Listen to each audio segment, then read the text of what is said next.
আপনারা নিশ্চয়ই লক্ষ্য করেছেন, দেখছেন, পত্র পত্রিকা, টেলিভিশন, টক শো সবকিছু দেখছেন কেমন একটা অস্থিরতা চলছে। বেশ একটা আলোচনার মাধ্যমে একটা সত্যিকার অর্থে সকলের কাছে গ্রহণযোগ্য একটা সমাধান বেরিয়ে আসবে এবং আমরা খুব অল্প সময়ের মধ্যেই জনগণের প্রতিনিধিত্ব আমরা পাবো একটা নির্বাচনের মধ্যে। দর্শক, রাজধানীর ডিপ্লোমা ইঞ্জিনিয়ার্স ইনস্টিটিউটে প্রয়াত বিএনপি নেতা আব্দুল্লাহ আল নোমানের স্মরণ সভায় বক্তব্য রাখছেন বিএনপি মহাসচিব মির্জা ফখরুল ইসলাম আলমগীর। আমরা সরাসরি চলে যাচ্ছি সেখানে।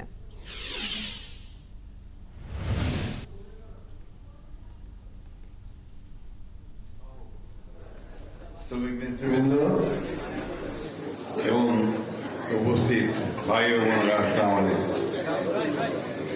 বক্তব্যের শুরুতেই আমি এই মহান মানুষটির প্রতি আমার শ্রদ্ধা নিবেদন করছি।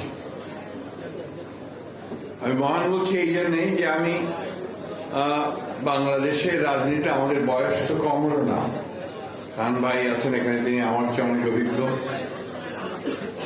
এবং প্রথমেই শুরুতে আমি যে কথাটা বলেছি, সেই বিরল প্রজাতির রাজনীতিক যারা নিজেকে দিয়ে যান, রাজনীতিকে দিয়ে যান, মানুষকে দেন, সেই প্রজাতির একজন রাজনীতিক আব্দুল্লাহ নোমান। তার আত্মার প্রতি গভীর শ্রদ্ধা নিবেদন করছি। তিনি চলে গেছেন, কিন্তু আমাদের জন্য রেখে গেছেন তার কাজগুলো, যে কাজগুলো আমরা যদি অনুসরণ করি তাহলে আমরা সবাই উপকৃত হব। তার পরিবার, তার সন্তান, তাদের অনুসারী, তাদের সকলের কাছে আমি ব্যক্তিগতভাবে আমার সহমর্মিতা জানাচ্ছি এবং আপনাদের কাছেও সেই সহমর্মিতা জানাচ্ছি। প্রিয় সহকর্মীবৃন্দ, আজকে নোমান ভাই আমাদের মাঝে নেই। আজকে বোধহয় তাকে আমাদের সবচেয়ে বেশি দরকার ছিল, কারণ জাতি এমন একটা সন্ধিক্ষণে চলছে যখন আমরা একটা অনিশ্চিত অবস্থার মধ্যে আছি। একটা ফ্যাসিবাদ বিরোধী, ফ্যাসিস্ট বিরোধী, হাসিনা বিরোধী একটা বিস্ফোরণ হয়েছে। ছাত্র জনতার অভ্যুত্থানের মধ্য দিয়ে ভয়ঙ্কর ফ্যাসিবাদী হাসিনা দেশ ছেড়ে পালিয়েছে। একটা পরিবর্তনের সম্ভাবনা দেখা দিয়েছে। এই পরিবর্তনের সময়গুলোই হচ্ছে সবচেয়ে জরুরি সময়।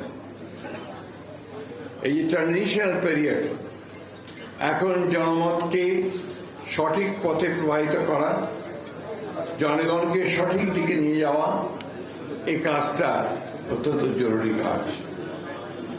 আমাদের নোমান ভাই ছিলেন সেই জাতের একজন মানুষ যিনি সবচাইতে প্রতিকূল অবস্থার মধ্য দিয়েও আন্দোলন তৈরি করতেন, সংগ্রাম তৈরি করতেন, মানুষকে একত্রিত করবার সক্ষমতা তার ছিল।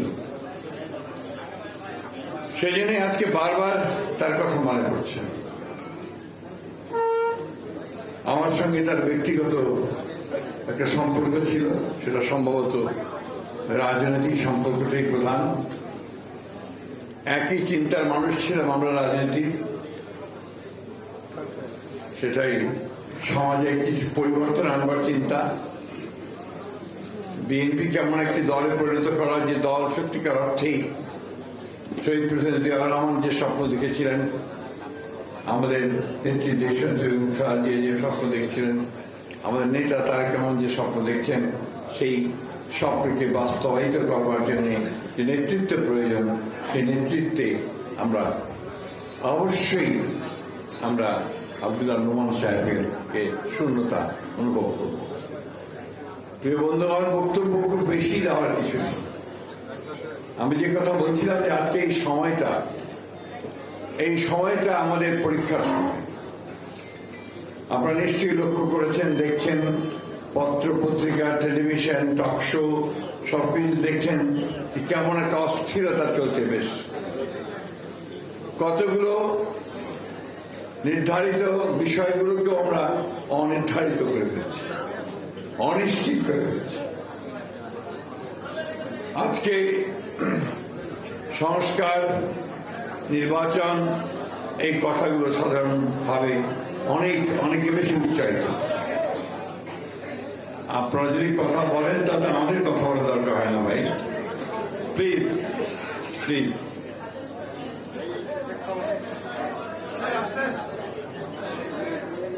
এই বিষয়গুলো আমরা মনে করি যে সকলের উচিত হবে, সকল রাজনৈতিক দল, গোষ্ঠী, সকলের দায়িত্ব হবে অত্যন্ত ধৈর্যের সঙ্গে সমস্যাগুলোর আলোচনার মাধ্যমে সমাধান করা। আমাদের এখানে নজরুল ভাই আছেন, তিনি প্রতিদিন এই সংস্কারের বিষয়গুলো নিয়ে সরকার যে সংস্কার কমিশন গঠন করেছেন সেই সংস্কার কমিশনগুলোর সঙ্গে বৈঠকে বসছেন। আমরা আমাদের প্রস্তাবগুলো দিয়েছি। আমরা বিশ্বাস করি যে একটা আলোচনার মাধ্যমে একটা সত্যিকার অর্থেই সকলের কাছে গ্রহণযোগ্য একটা সমাধান বেরিয়ে আসবে এবং আমরা খুব অল্প সময়ের মধ্যেই জনগণের প্রতিনিধিত্ব আমরা পাব একটা নির্বাচনের মধ্যে। আমি আরেকটি বিষয় আপনাদের সামনে বলতে চাই।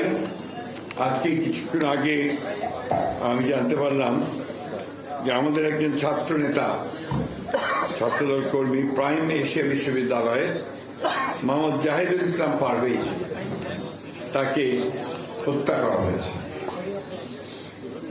কারা হত্যা করেছে আমরা জানি না, তবে এই কথা নিঃসন্দেহে বলা যায়